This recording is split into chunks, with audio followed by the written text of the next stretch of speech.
And so they had to then take drugs to lower uric acid level. Well, they took drugs to lower uric acid level, and the principal drugs are xyloprim, benamid, and they created certain kinds of crystals that dig into the muscles and tear the little muscle fibers. Unfortunately, there's no drug to take against that. So that we can't cure drugs with drugs. The side effects are many. Other problems from hypertensive drugs, it can force you into diabetes. The drugs can force you, on occasion, into kidney failure. Now, all these drugs would be acceptable if there was no other way to go. But yet our data on our first 900 patients indicate that of all the hypertensives that have come in, and there's over 200 that were diagnosed hypertensive by their physicians, that have been hypertensive for at least a year on medication. They came in with medication. In the 4 weeks' time, 85% were off their medication with normal blood pressures. Now, even if the 85% wouldn't hold, what if it's only 50%? What if it's only 25%? 25% out of 60 million means that 15 million people will never have to be on drug medication for the rest of their lives if they change their diet. So there certainly is a choice for hypertension.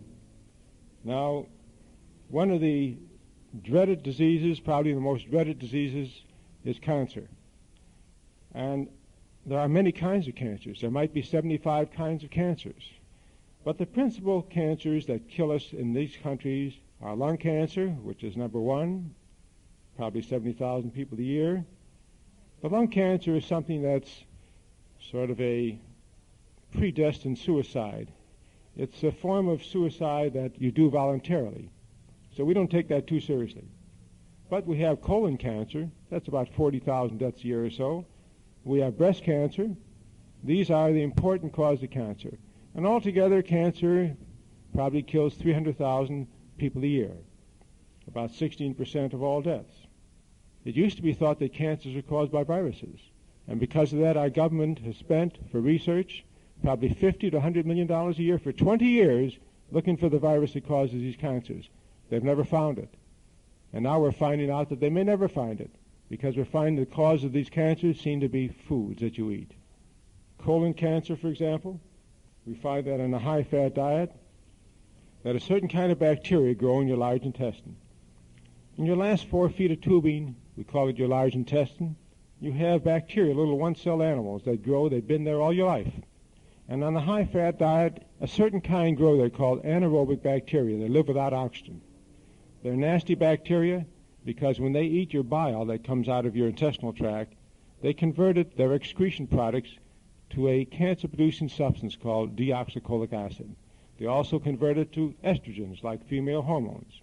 And Dr. Dennis Burkitt, one of the investigators in colon cancer, feels very strongly that the site where all of this deoxycholic acid, this poisonous excretion products from your bacteria when they eat your bile, that the excretion products are right at the points where colon cancer is formed. That's where the colon cancer is formed. In countries that are on low-fat, low-cholesterol diets, these bacteria cannot live in your colon. It's not a favorable atmosphere. Instead, you have a different kind of bacteria that are favorable for you. They're called aerobic. They live with oxygen.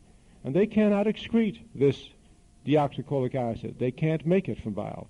And they don't get the estrogens out as the other ones do. And therefore, colon cancer is rarely found, if ever. Dr.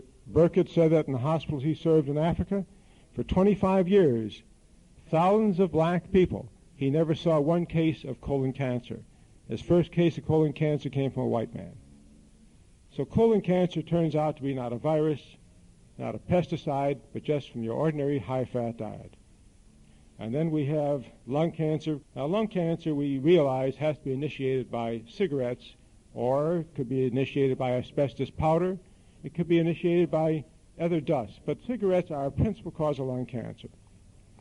But the surprising part that we find is that if you're not on a high cholesterol diet, your incidence of lung cancer may not be very much.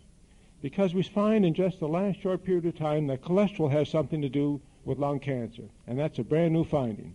Because 10 or so years ago, when Dr. Jeremiah Stamler of the Chicago Board of Health tested his people from the People's Gas Company, he found that he couldn't figure out a relationship between the amount of cigarettes people smoked and lung cancer. But he did find a relationship between their cholesterol and lung cancer. If their cholesterol level was 275 or more, there were 7 or 8 times as many cases of lung cancer than if the cholesterol level was 220 or less. What does cholesterol level have to do with lung cancer? He didn't know, and neither did anyone else know. But there were 900 people in the study. It was a good scientific study, and there's no question that the lung cancer incidence was absolutely related and correlated to cholesterol level. If the cholesterol level went down below 150, you wouldn't find any lung cancer. Well, we learned about a year or two ago as to why this happened, because we find that high cholesterol blood paralyzes the white blood cell that eats cancer cells, the big macrophage, that big cell that could be almost 50 times larger than a red blood cell. It's an immense cell. It goes around through the tissues, in and out of the blood vessels, looking for things to eat that don't belong there, and it eats cancer cells. And that's why we realize now that high cholesterol blood, if it paralyzes these, that all you need is high cholesterol blood when you have cancer cells starting in the lung, and it just runs rampant, and you'll develop lung cancer. If you don't have high cholesterol levels, apparently then the incidence of lung cancer is far, far less. And now we can understand more that in countries like Vilcabamba, Ecuador, and Soviet Georgia, where we see people 95 years old smoking, we can realize they must have low cholesterol levels, or they wouldn't be alive. We find out other things about cancer. For example, we find that the problem of breast cancer, which is the leading cause of death for women 35 to 55 years old. Why is the breast cancer so prevalent and only on countries on the Western diet? And on countries on the low-fat, low-cholesterol diet, breast cancer is practically unknown. Is it something hereditary only due to people who live in our kinds of countries? No, because we know that if Japanese women have a very low rate of breast cancer move to Hawaii or the United States, the same sisters in the same family will develop breast cancer, whereas the other sisters in Japan are perfectly all right.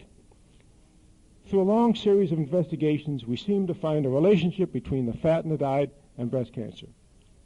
And now one of the suspected causes are these anaerobic bacteria, the ones that only can grow on a high-fat diet, because they give off an estrogen.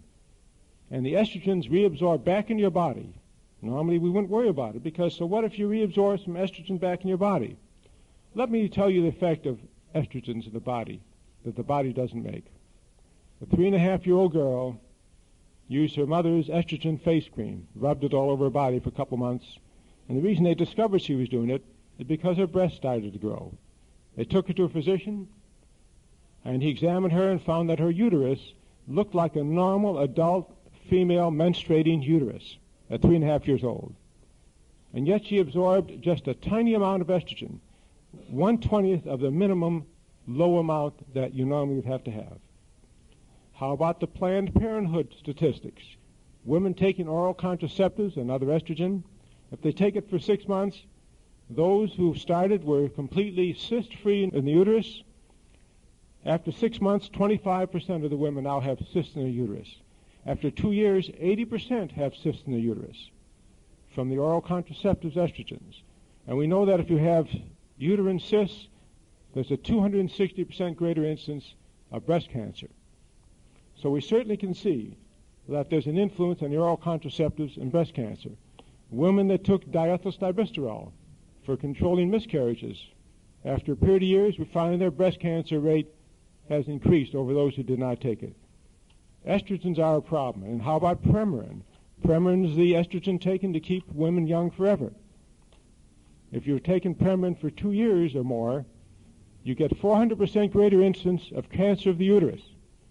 If you take it for 7 years or more, the incidence is 14 to 1.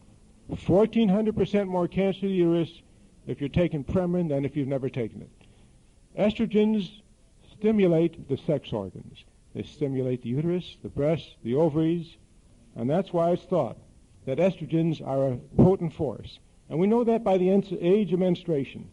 Why is it that girls now have their first menstruation at 10, 11, 12 years old, when for millions of years, developing the human race, the menstruation always happens 16, 17, 18, 19 years old?